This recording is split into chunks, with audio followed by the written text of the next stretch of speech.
You know, family is everything. It's a saying most of us know and believe. In fact, data from the Pew Research Center shows over 70% of people believe family time is one of the most important aspects in their lives. But it can be hard to schedule. Here to talk about this approach is Kim Minch of Real Life Parent Guide. Good morning to you, Kim. Hi, Cleo. How are you? I'm doing well. So why are family meetings so important, and what benefits, I guess, do they bring to a family? Good question. I think that what they do is they allow parents to have better open communication with their kids. And the earlier they can start these, the better. However, I would say even if you have teenagers, putting this regular time of meetings, and maybe with teenagers, you call them more of like a powwow, not a meeting. A meeting might sound like something they don't I want to know, right? attend. Uh, but the earlier you can implement this regular connection time to talk about family things is really important. Okay, so family time is different from these family meetings, right? What's happening at the family meetings, Right. and what should you plan to talk about? Right. I think that parents, if there are two parents in the home, need to get together and talk about what will our agenda be? What will this meeting or this powwow look like?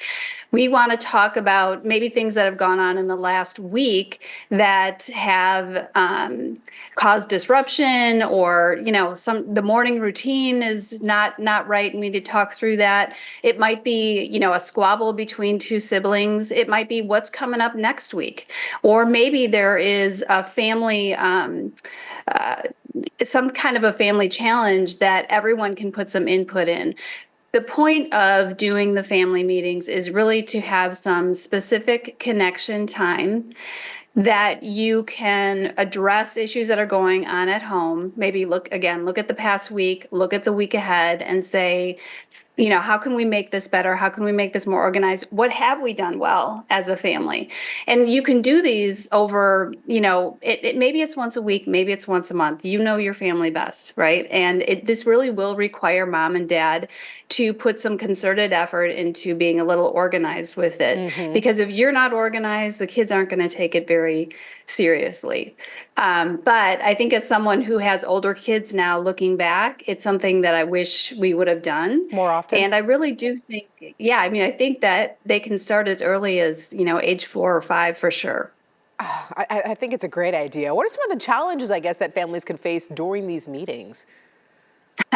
um, Kids who don't want to pay attention, kids who, really, disagreements between kids. Maybe they don't want to take their turn waiting to talk. That could be something. It's going to require patience on parents' part. And when I say, family meetings or family powwows, we're talking about a regular scheduled time that parents can commit to. Maybe it's weekly, maybe it's once a month, but it doesn't have to last an hour, or it could be 10 or 15 minutes. Let's just revisit the past week. Let's look at what's ahead. Let's talk through any family challenges. And if you can do that on a Sunday evening over ice cream sundaes, why not? Yeah, I think I can use that now, even though I have an 11-month-old.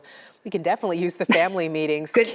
Yes. Kim, let's end here on a positive note. What are the positive outcomes of these family meetings, and what do those look like? Yes. I mean, families can work through their disagreements. Parents can teach conflict resolution skills, right, by having these regular meetings. And their sibling relationships can be stronger for all coming together in the family unit. For lots of us, all week long, it's busy, busy, busy. Everybody's going in their own direction. This is a committed time to work together as a family. And we all know family is our foundation. Great advice, Kim. I'm sure a lot of people will put this to the test. Thank you for joining us here on Daybreak. Thanks, Cleo.